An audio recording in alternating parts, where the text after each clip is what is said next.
This is a story that has never been told about the people trying to make their voice count and the shaping of their political future.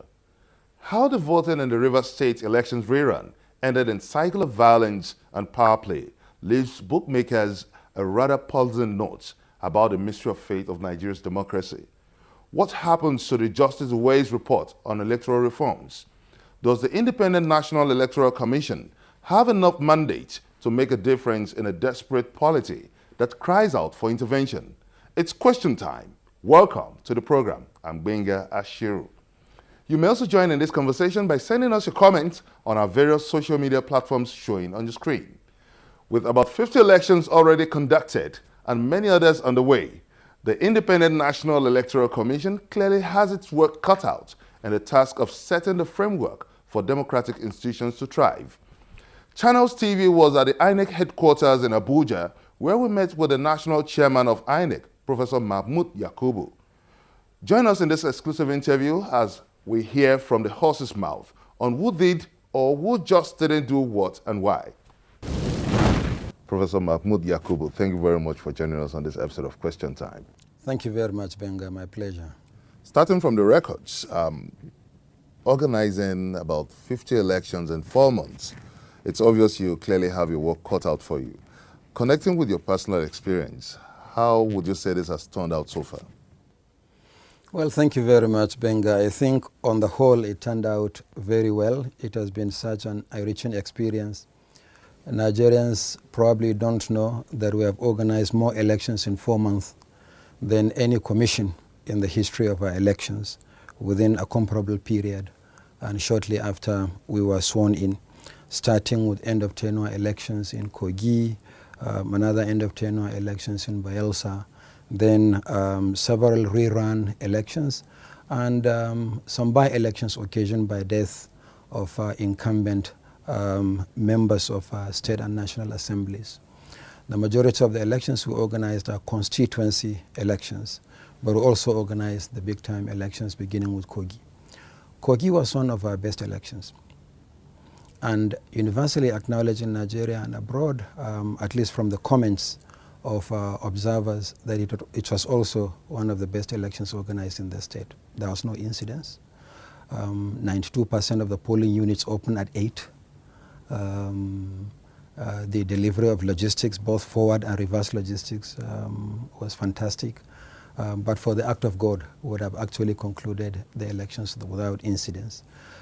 So on the whole, we have organized, as you said, 50 elections, and it has been a very enriching experience, challenging but enriching. Still on the Kogi elections, the death of the APC governorship candidate, Abubakar Audu, brought a rather dramatic twist to this elections, unfortunately, and pulling the rug of a credible, seamless, and conclusive note to that elections.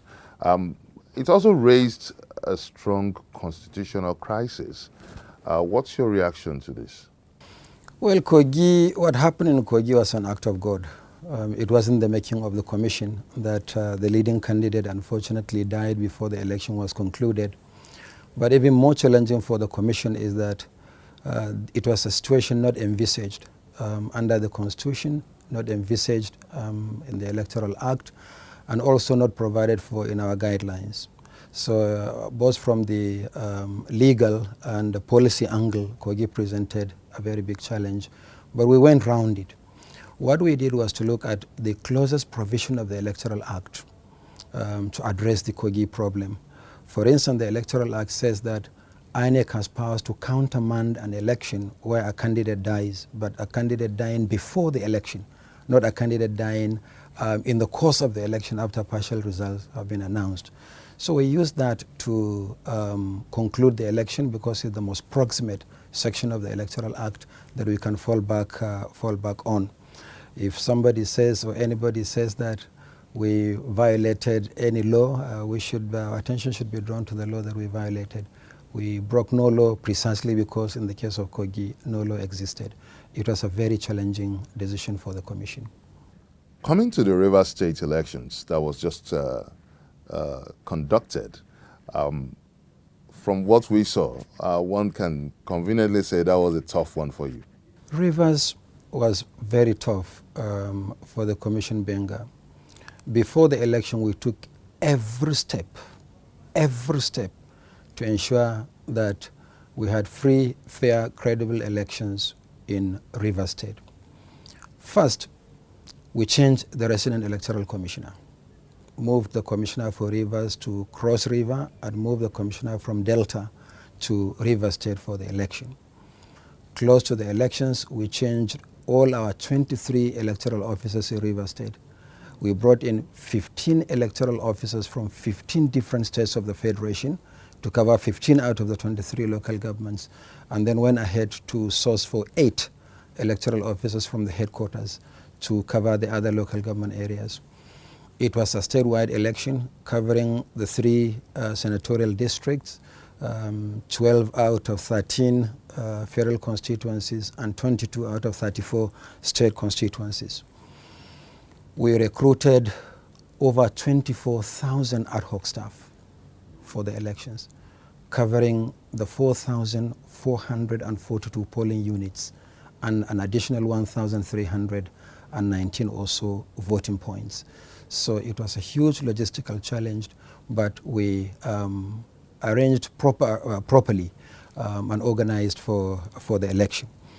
We had difficulty, I must admit, and challenge with some of our sensitive election materials, particularly the result sheets. But that only affected 47 polling units, 47 booklets out of over 20,000 booklets. And we had redundancies in the sense that we had replacement sheets as well. The stakeholders said that some of these sheets should be certified. We certified them.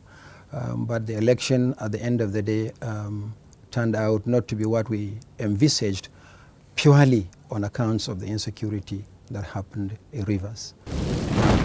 You may also join in this conversation by sending us your comment on our various social media platforms showing on your screen. Coming up on Question Time, what happens to the Justice Uwais report on electoral reforms? Find out from the National Chairman of INEC, Professor Mahmoud Yakubu, after the break.